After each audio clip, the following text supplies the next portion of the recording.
They say a cat will never truly love you like a dog would, that a cat only sticks around for as long as you're useful to it.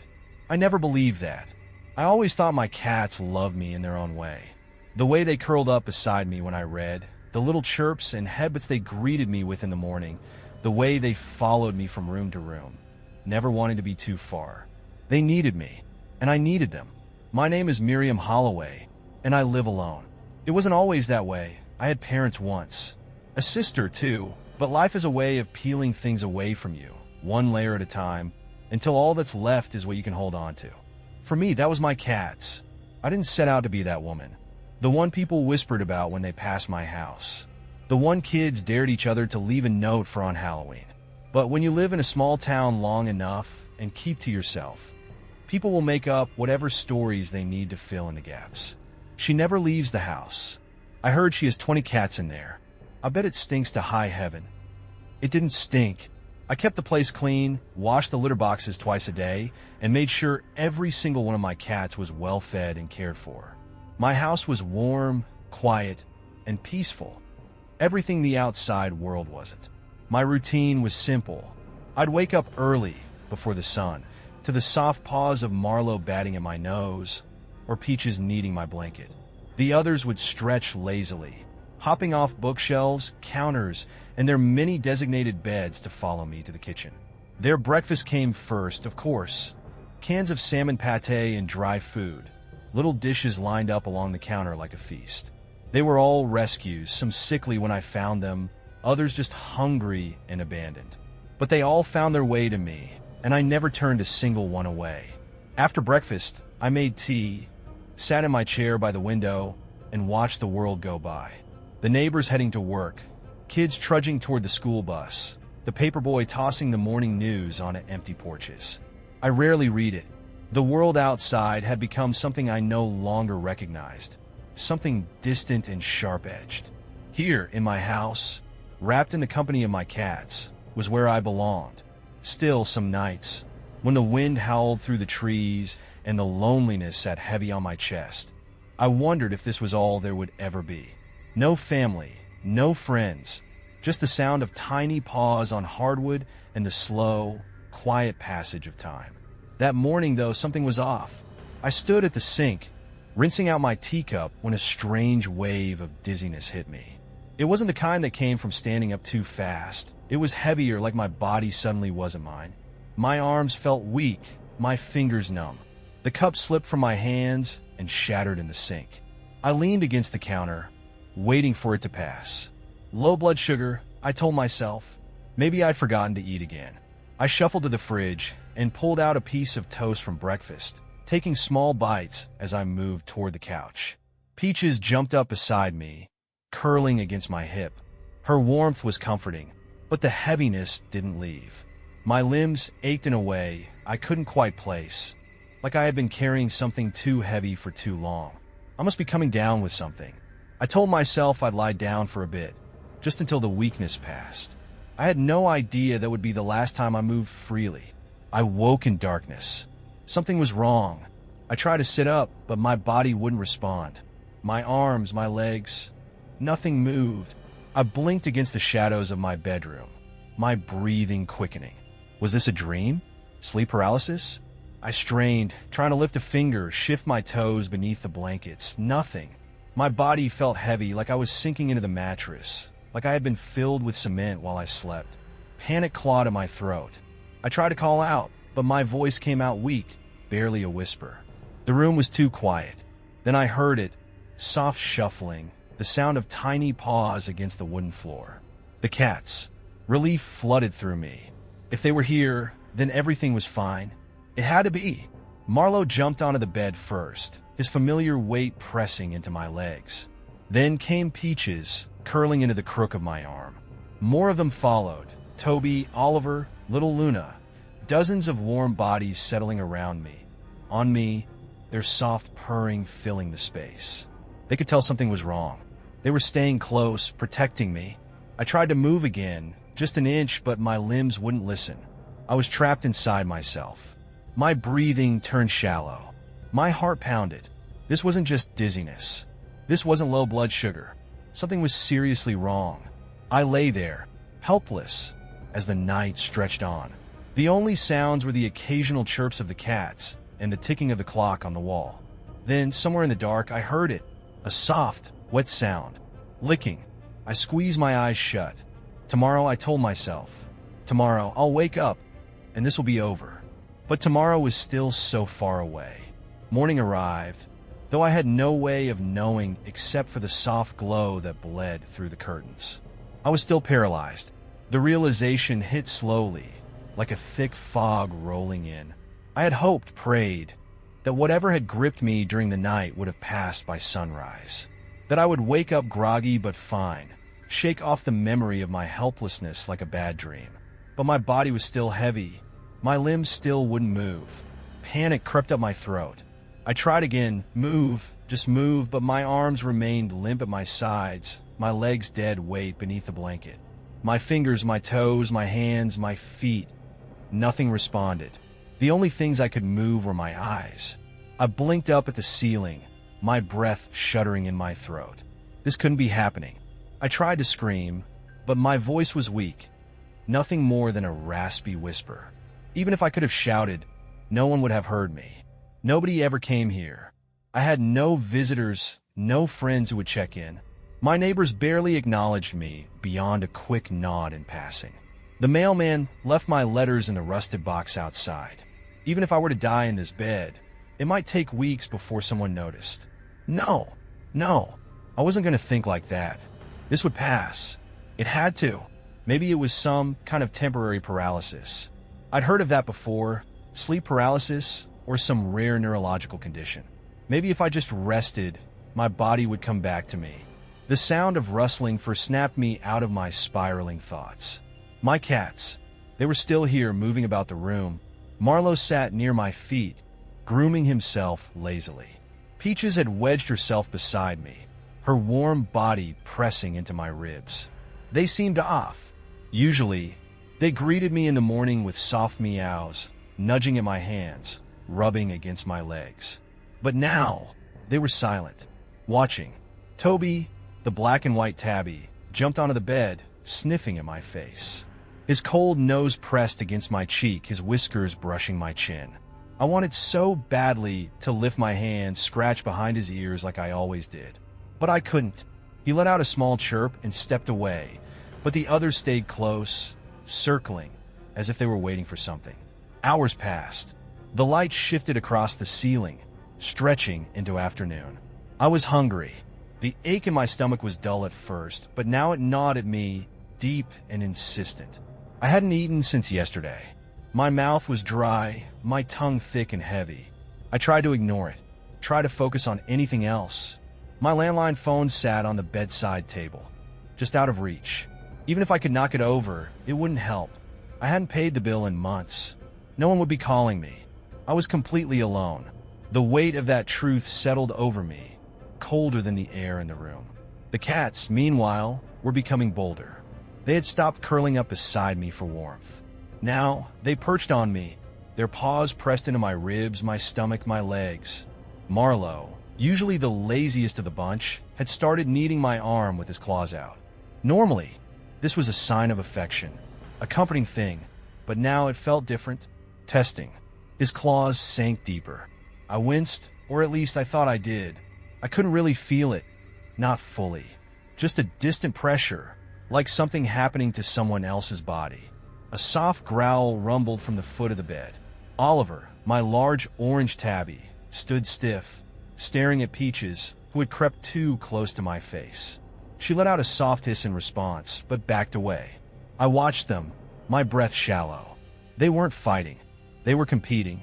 By the time evening rolled in, I knew this wasn't passing. The weakness wasn't fading, it was growing worse. My body felt like a cage, my own flesh a prison I couldn't escape. I wanted to sob, to thrash, to do anything, but I was stuck. The cats moved around the room in near silence, their nails clicking against the hardwood. I tried to hold on to hope. Maybe someone would come looking for me. Maybe a neighbor would knock, wondering why I hadn't stepped outside in days.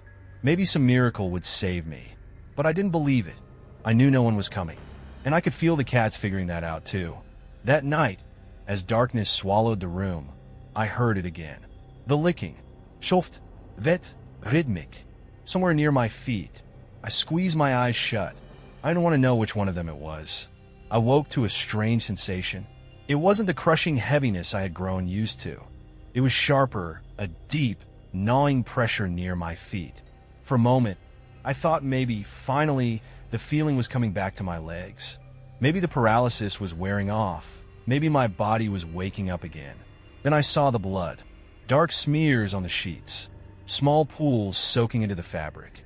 My breath hitched in my throat. I forced my eyes downward, straining to see past the dim morning light, past the tangle of blankets and fur. And then I saw them. 3 of my cats were hunched over my feet. Their heads dipped low, tugging at something. Their bodies were tense, tails flicking in agitation. My stomach turned cold. I couldn't feel it. My legs were still nothing but dead weight. But I could see the damage. My toes. 2 of them gone. I let out a choked sound. Not quite a scream, not quite a sob. Just a broken, breathless noise.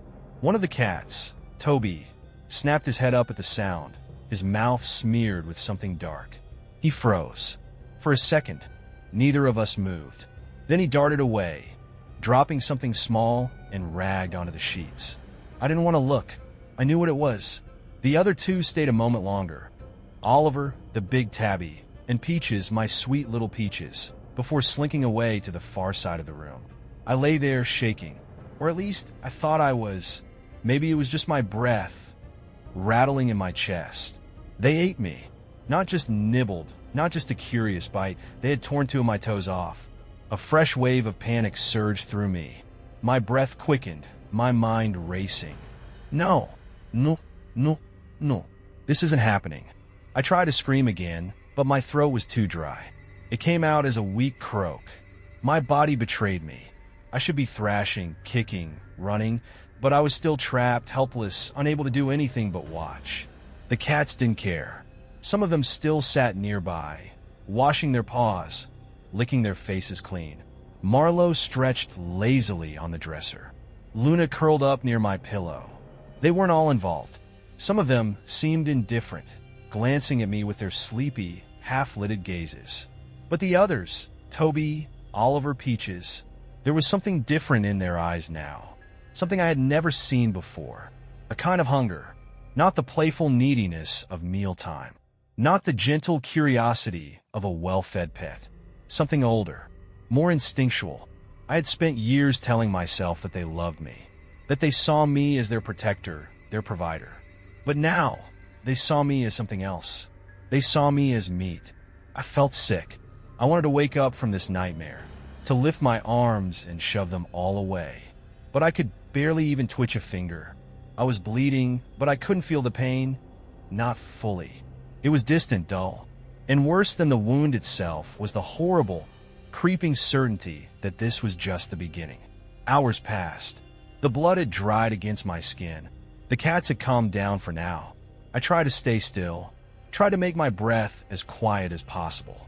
I could feel their eyes on me, watching, waiting. No one was coming. No one even knew I was here, rotting away in my own bed. The landline was dead. My neighbors wouldn't check in. The mailman would drop the bills into the box and move on. It could be weeks before anyone noticed I was missing.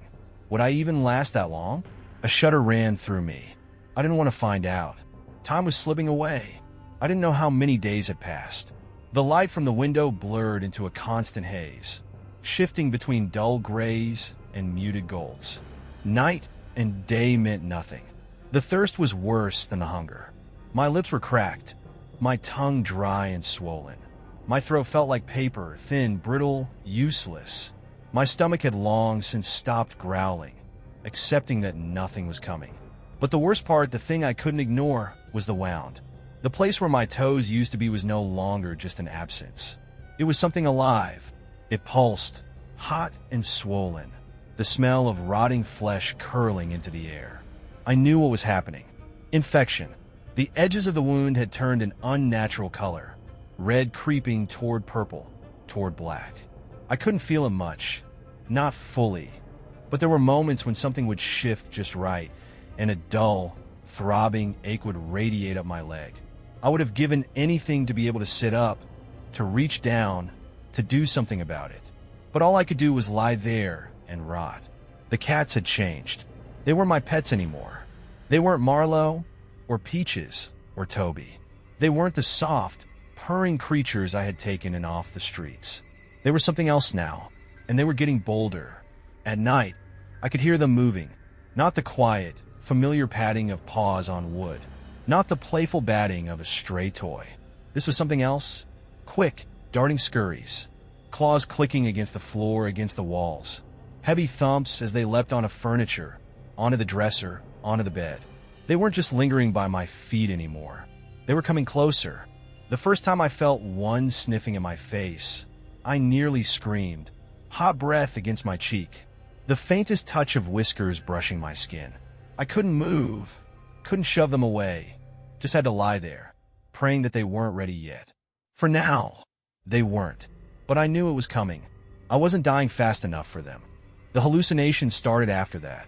At least I think they were hallucinations. Shadows flickered in the corners of the room, dark, stretching shapes that slithered and pulsed against the walls. Voices whispered just behind my ear, faint, distant. Sometimes they sounded like my mother, calling me in for dinner, telling me to wash my hands. Other times they sounded wrong, garbled, distorted, words I couldn't understand. I tried not to listen, but the worst part was the hunger in their eyes. Not the hallucinations, the cats. The way they looked at me now, their pupils blown wide, bodies tensed, tails flicking in impatience. They were waiting for me to be weak enough, waiting for the moment I stopped fighting, waiting for the moment when I was nothing but food. I don't know what woke me that night. Maybe it was the pain, maybe it was instinct, maybe it was something else. But I woke to a sharp, slicing pain on the side of my head. My vision swam, the room tilting, blurring. And then I saw it. Peaches. She was right beside me, perched near my head, her small pink tongue flicked out, lapping at something. Something wet, something warm. I felt the blood before I saw it. It was dripping, down my neck, soaking into the pillow beneath me. Peaches tilted her head, tugged at something with her teeth. I tried to move, to shake her off, to do anything, but I couldn't. And then, finally, my vision focused. My ear, half of it was missing. I wanted to scream, but I didn't, because I knew that the moment I made a sound, the others would come running. This was it. I didn't need to see a clock to know time had run out. I could feel it deep in my bones, in the slow, failing rhythm of my breath. I wasn't going to wake up tomorrow. The cats knew it too. They weren't just watching anymore. They were waiting. Some paced the room, tails twitching, muscles tense like coiled springs. Others lingered on the bed, inching closer each time I blinked. Their eyes weren't curious anymore. They were hungry. The wound on my foot had gone black, the infection spreading up my leg. The place where my ear used to be throbbed with a dull, sick heat. The smell of rot filled the room, clinging to the sheets, to my skin. They didn't need to be patient anymore. I was fading, and they could smell it. The first fight broke out just after sunset. It started with a low growl, a tense standoff between Oliver and Toby. I couldn't turn my head to see them, but I could hear it. The sharp hisses, the heavy thuds of bodies slamming against furniture. They weren't fighting over food. They were fighting over me. The others stirred at the commotion, circling the bed, shifting in restless anticipation. A low rumble rose in my chest, vibrating against my ribs. At first, I thought it was a noise I was making. Then I realized it was Marlowe. I barely had time to process it before his weight pressed down on my chest. He climbed up slowly, deliberately. Each step was heavy, his body larger than I remembered. Or maybe I was just smaller now, weaker. I stared into his yellow eyes, inches from my own. He wasn't sniffing or curious. He was deciding where to start. And then, bang, the front door exploded open. A harsh beam of light cut through the darkness, sweeping across the room, landing on me. There was a pause, a long, terrible silence. Then a sharp, retching sound. The officer gagged. I couldn't see him, not fully, but I could hear the shuffle of boots against the floor, the panicked inhale, the horrified realization of what he was looking at. Jesus Christ, he muttered, stepping closer. Jesus Christ. The light flickered as his hand shook. Marlowe let out a deep, guttural growl but didn't move. The officer shouted something into his radio. Words I couldn't process. My ears buzzed. My vision flickered. It's too late, I thought dimly. Even if they got me out, even if they stopped the bleeding, I wasn't whole anymore. I wasn't me. I felt hands on me, voices, the rustling of movement, paramedics. They were trying to lift me, trying to save me. My body was a husk, torn and useless, a thing that had been left too long in the dark. As they carried me toward the door, my head lolled to the side.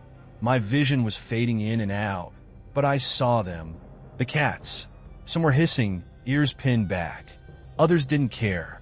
They were licking the sheets, licking the blood, unbothered, unconcerned, indifferent. I was leaving, but it didn't matter. They had already begun.